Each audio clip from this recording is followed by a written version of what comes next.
অন্যের জন্য শুভ কামনা করলে এটা ফিরে নিজের দিকে আসে, এটা খেয়াল রাখেন। এটা একটা লাইফ হ্যাকস শেয়ার করতেছি, আজীবন কাজে লাগবে। অন্যের জন্য যেটাই ভালো কামনা করবেন এটা ঘুরে আপনার দিকে আসবে।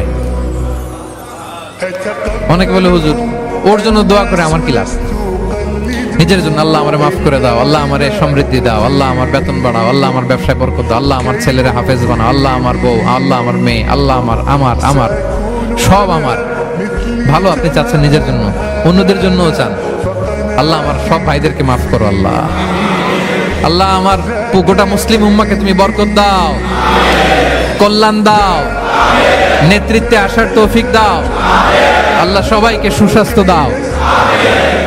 এটা ফিরে আপনার দিকে আসবে।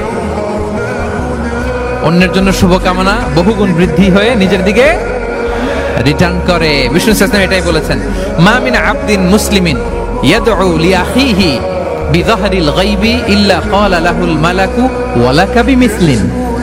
কেউ যদি তার ভাইয়ের অনুপস্থিতি তার ভাইয়ের জন্য দোয়া করে, ফেরেশতারা ওই দোয়াটা তার জন্য আগে আগে করে।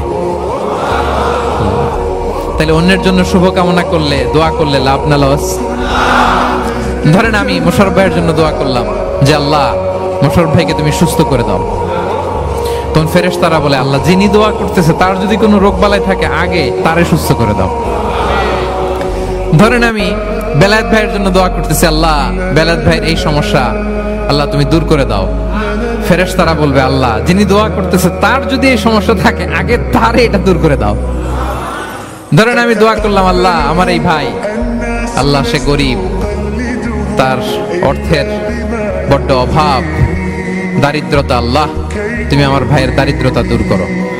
ফেরেশতারা বলে ওয়ালাকা বিমিসলিন, তোমার জন্য এটা, মানে আল্লাহ যিনি দোয়া করতেছে তার যদি অর্থের প্রয়োজন থাকে আগে তার দারিদ্রতা দূর করে দাও।